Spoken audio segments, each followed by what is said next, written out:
Baie welkom by ons aanlyn preek vandag. Dit is lekker om saam met jou te wees. Dankie dat jy op hierdie manier deel van ons geloofsgemeenskap is en as jy op 'n Sondag nie hier is nie, na dit kyk, dan bly jy deel van dit wat die Here doen en dit wat ons gesels. Nou ons gesels juist die afgelope tyd terwyl ons opbou na Paasfees oor Jesus se woorde, Jesus se dade, Jesus se lyding, Jesus se opstanding. Verlede week het ons oor die woorde gepraat en spesifiek het Marlo gekyk na vrae wat Jesus gevra het. Vrae wat ons uitdaag om te verander en te transformeer. Vandag wil ek graag praat oor Jesus se wonderwerke. Nou, wanneer laas het jy 'n wonderwerk beleef? Glo jy in wonderwerke? Of dalk sit jy vandag en jy kyk na hier en jy sê, ek het 'n wonderwerk nodig. Jesus het baie wonderwerke gedoen. Om presies te wees, tussen 35 en 37 wonderwerke. Hoekom die getal nie seker is nie, want verskillende skrywers het oor hierdie wonderwerke geskryf en die navorsers wat gekyk het, was nie altyd seker of dit dalk 'n dubbelvertelling is nie. Maar kom ons sê 35 wonderwerke wat Jesus gedoen het terwyl hy op aarde was. Wat onomwonde bewys het dat hy inderdaad 'n wonderwerker is. 'n Wonderwerk is wanneer iets verander, iets totaal verander, iets wat op geen ander manier kon gebeur het nie, verander vir die beter. Jesus het verskeie wonderwerke gedoen en ek wil jou vandag nooi om te glo in wonderwerke en as jy een nodig het, te weet dat hy kan vir jou 'n wonderwerk doen. Soos ek gesê het, hy doen 35 wonderwerke.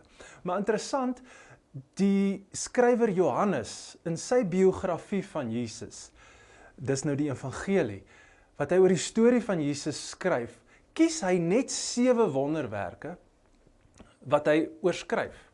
Dis die minste van al die evangelieskrywers. Net 7. En dan skryf hy aan die einde van Johannes die volgende. In Johannes 20 vers 30 tot 31 sê hy die volgende. Jesus het nog baie ander tekens voor sy disippels gedoen, wat nie in hierdie boekrol geskryf staan nie. Hierdie dinge is egter neergeskryf, sodat julle kan glo dat Jesus Christus, die Christus is, die Seun van God, en dat julle deur te glo die lewe in sy naam kan hê. Hy sê, ek kies spesifiek 7 wonderwerke, sodat julle, as julle hierdie lees, werklik kan glo. Nou wat was hierdie 7 wonderwerke in Johannes? Ek lys hulle vir jou vinnig. Dit was, Jesus verander water in wyn. Jesus genees 'n regeringsamptenaar se seun, terwyl hy nie eers by hom is nie. Jesus genees 'n man wat verlam is vir 38 jaar by die bad van Bethesda en wag op genesing. Jesus vermeerder die brood en die vis. Dis toevallig die enigste wonderwerk wat in al 4 evangelies voorkom. Jesus loop op die water. Jesus genees 'n man wat blind gebore is. En Jesus wek Lazarus uit die dood uit op.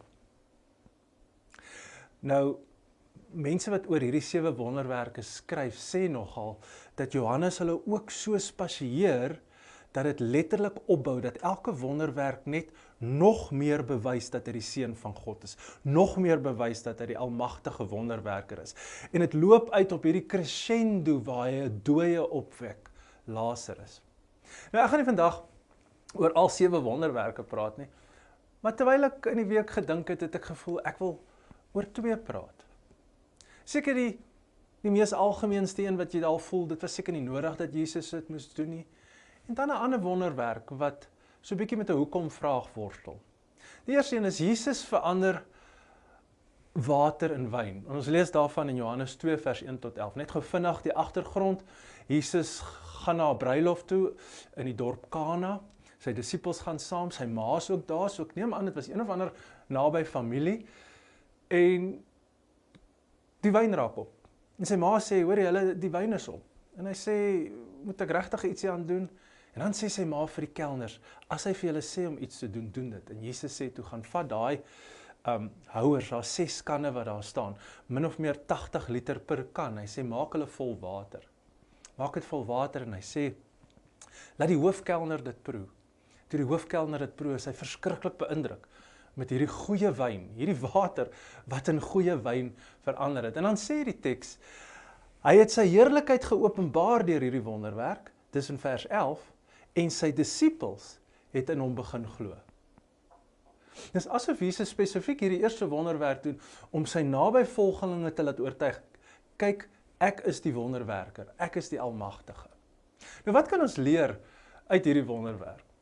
Eerstens, daar was bietjie van 'n verleentheid. As Jesus nou jou troue sou bywoon, wat sou jy wou gehad het? Wat se tipe wonderwerk moes hy doen op jou troue? Moes hy dalk daar alreeds jou huwelikmaat verander het? Dan hoef jy nou nie jou hele lewe sukkel om hom of haar te verander nie. Moes hy dalk die weer vir jou beter gemaak het? Moes Jesus dalk die rekening opgetel het en wonderbaarlik die rekening betaal het? Of moes hy dalk jou skoonma met tydelike stomheid geslaan het? Wat sou jy vir Jesus gevra het as hy op jou troue was? Jesus is by hierdie troue. Hierdie troue is letterlik 'n paar uur oud en skielik is daar 'n krisis. Ek kan al sien hoe die bruid na 'n nuwe man toe draai en haar mond is dik en sy is kwaad oor hierdie verleentheid en sy sê vir hom, "You had one job." En nou is ons in 'n verleentheid. Maar weet jy wat van 'n verleentheid? 'n Verleentheid is in baie gevalle hierdie geleentheid wat God gebruik om 'n wonderwerk te doen. Jy sien, dis wanneer daar 'n krisis is. Dis wanneer jy aan die einde van al jou antwoorde is. Dis wanneer jy nie weet links of regs, op of af, wat jy op die regte plek is vir 'n wonderwerk. Want 'n verleentheid maak God 'n geleentheid. En hierdie verleentheid maak die deur oop vir die wonderwerker om die verhaal te betree. Net so ook jou verleentheid, net so ook jou pyn, net so ook jou krisis, maak 'n deur oop vir die wonderwerker om in te kom en 'n wonderwerk te doen.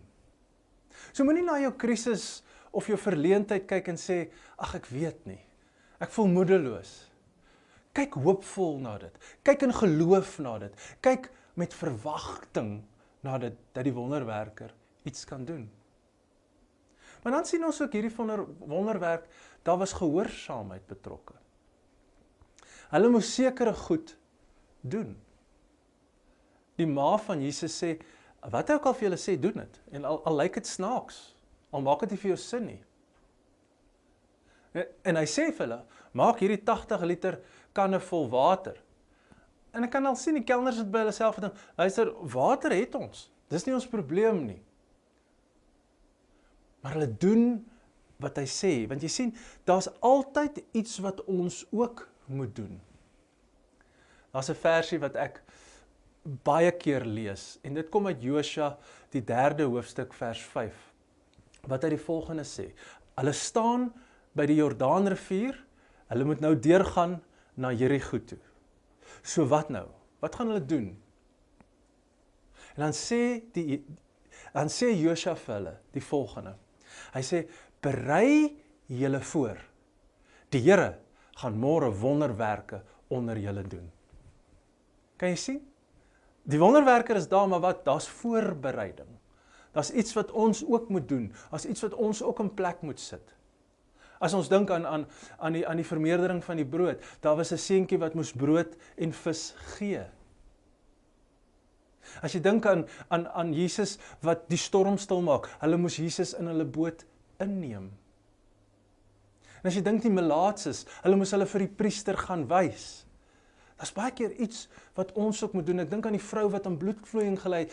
Sy moes deurbeur en aan sy kleed raak, sodat sy genesing kan ontvang. Wat is daar waaraan jy spesifiek gehoorsaam moet wees? Sodat daai wonderwerk in jou lewe sal deurkom, al maak dit nie sin nie. Ek dink byvoorbeeld aan 'n mens se finansies. Wanneer dit moeilik met jou gaan, of wanneer jy sê ek leef van salaris tot salaris, dan maak dit nie vir jou sin om te sê, maar ek gaan 'n 10de van my inkomste vir die Here gee nie. Want dan het ek nou minder. Maar dis juist dan wanneer hy kom en wonderwerke in jou begroting doen en bewerk, wanneer jy dit die minste kan bekostig. So wat is daar wat jy moet doen? Miskien is dit 'n geloofsdaad, miskien is dit vrede gaan maak, miskien is dit uitreik na iemand, miskien is dit om iets te sê en te sê ek glo die Here gaan hierdie vir ons doen. Wees gehoorsaam. En dan 'n ander opmerking van hierdie. Hierdie was 'n alledaagse wonderwerk. Soos ek gesê, dis half 'n wonderwerk wat jy voel Jesus nie hoef te gedoen het nie. Sal die skade regtig so groot gewees het as hy nie hierdie wonderwerk gedoen het nie. Ek dink baie van ons sal sê dalk sou die mense beter afgewees het as hulle op daai stadium nie meer wyn gehad het nie. Dis 'n alledaagse wonderwerk. Maar dit sê vir my dat God wil betrokke wees in die fynere detail van jou lewe en die goed wat jy baie keer voel so stoflik is en so niks waardig is nie. Hy wil deel wees van daai. Hulle praat ons van die makrokosmos. Dis die heelal, die uitspansel. En die makrokosmos is groot. Ons kan nie dink hoe groot dit is nie. As ons nou eers sterre ontdek wat se lig nou by ons uitkom oor duisende jare teen die spoed van lig. Die makrokosmos is groot. Maar dan sê hulle ook, daar's 'n mikrokosmos. Dis die wêreld van atome. Daai klein wêreld. En dis waar chemie en fisika is 'n groot gedeelte van dit. En letterlik as jy aan hierdie wonderwerk dink, is dit nie 'n makrokosmos wonderwerk nie. Hierdie is 'n mikrokosmos wonderwerk. En is interessant dat Johannes se wonderwerk amper half opbou van 'n mikrokosmos wonderwerk wat te doen het met molekules wat verander en anders saamstel om wyn te word, want dis presies wat gebeur het. Ons lees dit en ons dink is net 'n wonderwerk. Hier's wat gebeur het. H2O het verander in C2H5O. Dis wat gebeur het. Op die molekulêre vlak van chemie.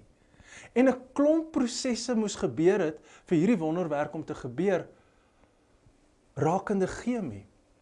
Een van daai prosesse is glikoliese. En ek het daar vir julle wat gebeur tydens glikoliese neergeskryf. So die van julle wat van chemie hou se koppe gaan nou lekker oor tyd werk. Maar dis 'n ongelooflike proses.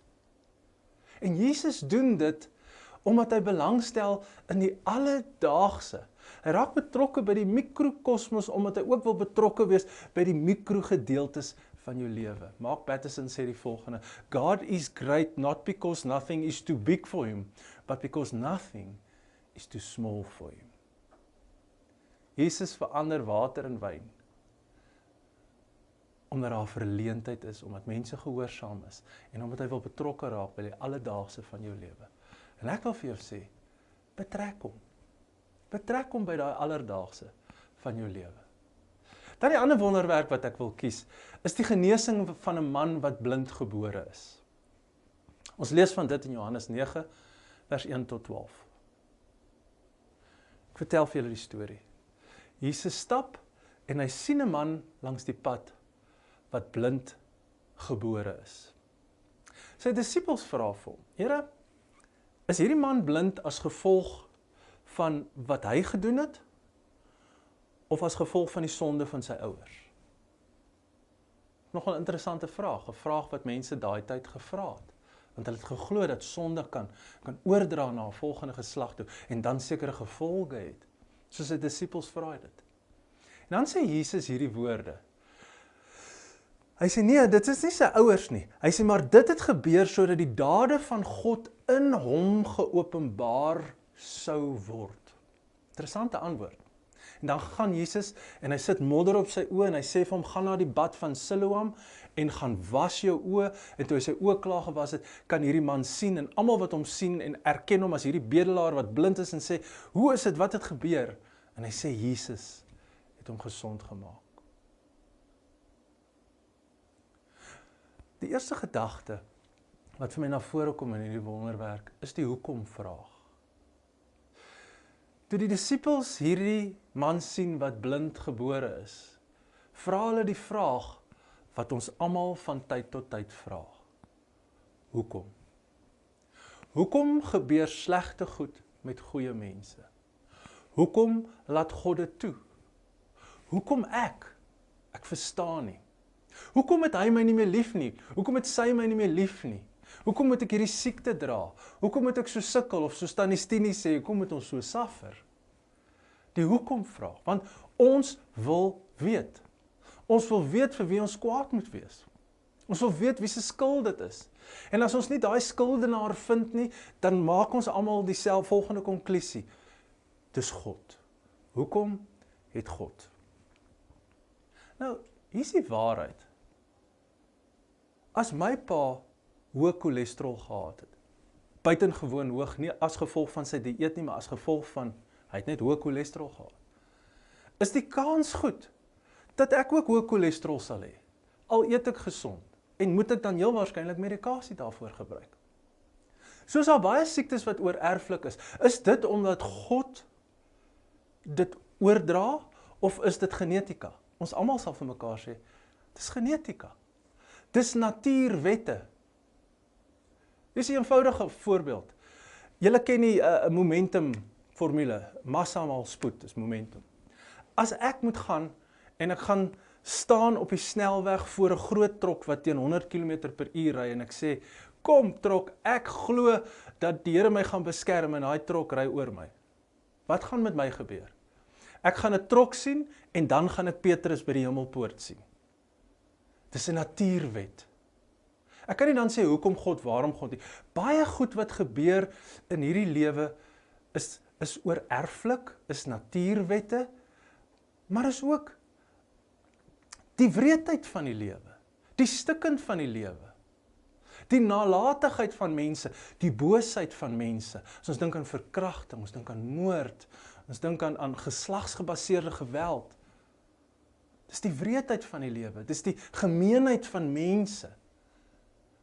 Hulle praat baie keer in teologie van, dis die gebrokenheid van die wêreld. En baie keer gaan hierdie goed gebeur, en God gaan nie inmeng by dit nie. En ons gaan ons hoekoms en ons waaroms vra. Maar hier is wat 'n wonderwerk is. 'n Wonderwerk is wanneer God kies om betrokke te raak en teen 'n natuurwet, teen die boosheid, teen die gemeenheid in te meng en dit te verander en 'n wonderwerk te doen. Dis wonder, maar nou vra jy vir jouself, okay, goed, hierdie verhaal eindig goed. Jesus sê, maar dit het gebeur sodat die dade van God in hom geopenbaar kan word. Nou onmiddellik gaan ons kop na hierdie gedeelte toe van die teks. Toe hy kon sien en genees is die dade van God geopenbaar in sy lewe. Maar ek wil jou uitdaag om hierdie teks van 'n ander hoek af te lees. Wat van as hy nie genees is nie? Hoe sal die dade van God dan in sy lewe geopenbaar word? En hier's 'n groot waarheid. En ek wil jy moet dit mooi hoor. Die manier hoe ek en jy as Jesus volgelinge, ons pyn en ons lyding en ons onbeantwoorde gebede dra in hierdie lewe, is ook 'n manier hoe die dade van God in ons lewe geopenbaar kan word.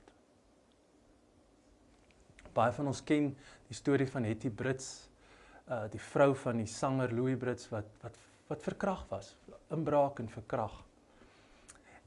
En dis verskriklik, en sy het deur baie pyn gegaan, en baie hoekoms en waaroms gevra, maar vandag as sy by plekke praat, dan sê sy, dit is my wonderwerk.